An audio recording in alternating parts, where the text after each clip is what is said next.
মাটি ওরে রাঙায় আমার দেহ এই মাটিতে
যে থিম বা যে মূল ভাবনা রবি সত্য কথা এবং সেটাই হওয়া স্বাভাবিক। আমাদের রবি ঠাকুরের দেশ এবং আমাদের আরেকজন যিনি আইডল, যিনি আমাদের কিংবদন্তি সত্যজিৎ রায়, তিনিও এখানে পড়াশোনা করেছেন। তো এই দুজন মানুষ যদি আমাদের পূর্বসূরি হন তাহলে আমাদের দায়িত্বটা কতটা শক্ত করতে সেটা তো বোঝাই যায়। এবং তাদের আঙিনায় এরকম একটা খাবার জায়গা হলো, দুজনেই কিন্তু খাদ্য রসিক ছিলেন, কারণ বাঙালি ভোজন রসিক বা বাঙালির এই যে খাবারের প্রতি ভালোবাসা সেটা ওদেরকেও ছুঁয়ে গেছিল এবং সেই কারণেই আমার মনে হয় এটা আলাদা করে সেলিব্রেট করা প্রয়োজন।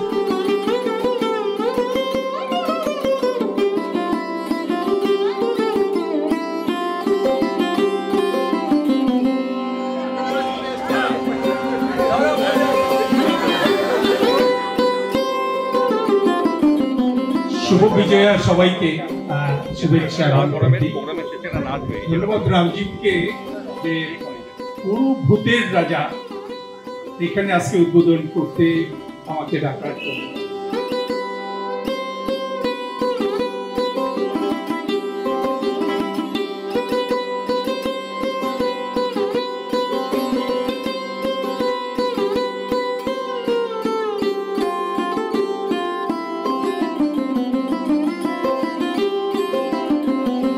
এইখানে আমি যখন 15 বছর হয়ে গেল, 15 বছর আগে যখন এখানে করেছিলাম বিকেল 4টার পর, এটা শান্তিনিকেতন না, আমি বলে শান্তিনিকেতন বলেইছিল 10 কিলোমিটার দূরে। তো এখানে 4টার পর গরু ছাগল আর মাংস ছেড়ে কেউ থাকতো না, দিস ওয়াজ ফ্যাক্ট। তো সেই জায়গাটা যখন একটা পানখড়ি বা সালাদা করে নিজের মাইলস্টোন তৈরি করেছে, সেখানে রাজীব দা এসে সেই মাইলস্টোনে যখন সেই গাড়িতে সাওয়ারি হিসাবে রয়েছে, এই জন্য আমি আরো বেশি করে ধন্যবাদ জানাই।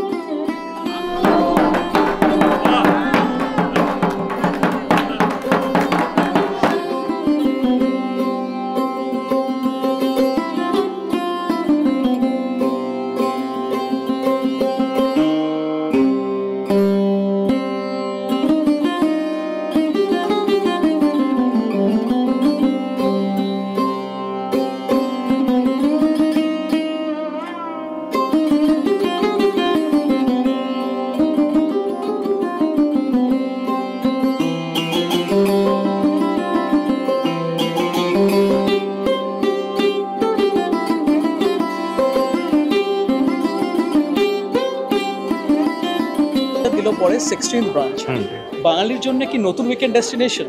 আমার তো মনে হয়, কারণ এর আগেও আমি দেখেছি, আমি শুটিং করার সময় দেখেছি, এমনির সময় দেখেছি, অনেকে এরকম যেরকম বেড়াতেও আসেন এখানে, কাজে তো আমি ডেফিনেটলি এসেছি, অনেকে অনেক সময় আসেন সকালবেলা বেরোলেন, একটা ডে ট্রিপের মতো খাওয়া দাওয়া করলেন চলে গেলেন। তো সেখানে ডেফিনেটলি ভূতের রাজা দিলবর একটা নতুন ডেস্টিনেশন হিসেবে যোগ হবেই। এত ভালো লোকেশন, যাতায়াতে কোনো অসুবিধা নেই, একদম মেন রোডের উপরে, হাইওয়ে থেকে খুবই কাছে, এবং তার সঙ্গে সঙ্গে এত সুস্বাদু খাবার, আর পুরোপুরি বাঙালিয়ানা, সেটা খাওয়া দাওয়ারে হতে পারে, খাবার পরিবেশনের পদ্ধতিতে হতে পারে, পুরো যে পরিবেশ আমরা যেটাকে বলি যে অ্যাম্বিয়েন্স, সেটাই হতে পারে, সব মিলিয়ে।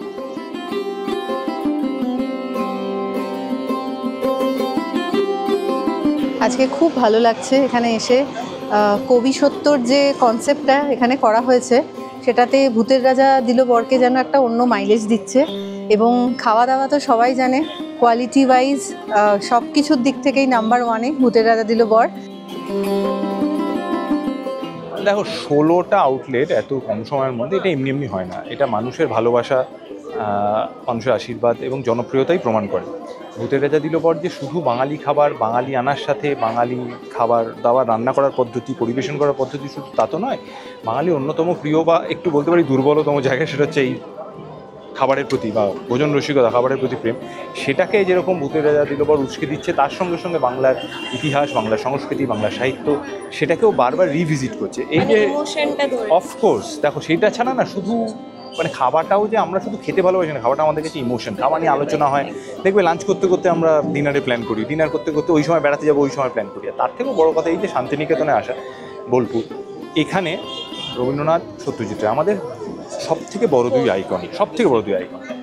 তাদের সঙ্গে এখানকার সরাসরি যোগ, তাদের কথা, তাদেরকে শ্রদ্ধা জানাতে, তাদের কথা মাথায় রেখে থিমটা হচ্ছে রবি সত্য কথা। এবার যারা ছোটরা তারা হয়তো বাবা মার সঙ্গে এখানে খেতে এসে এখান থেকে ওদের এই জায়গাটার প্রতি, রবীন্দ্রনাথের প্রতি, সত্যজিৎ রায়ের প্রতি ভালোবাসাটা, শ্রদ্ধাটা শুরু হবে।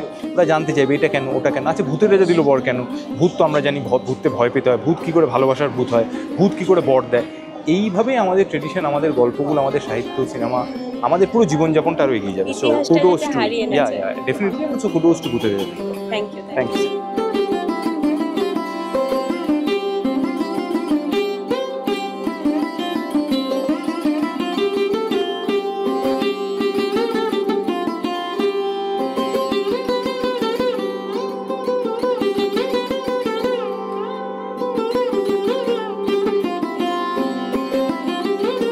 শান্তিনিকেতন আমাদের প্রত্যেকটা বাঙালির মননে বড় হওয়াতে, শিক্ষাতে জড়িয়ে। তো আমি নিজে রবীন্দ্র সঙ্গীতের সাথে যুক্ত, এবং রবীন্দ্রনাথ আমার ওতপ্রোতভাবে জড়িয়ে বড় হওয়াতে, এবং আমি আমার সন্তানদেরকেও সেই শিক্ষাই দিই।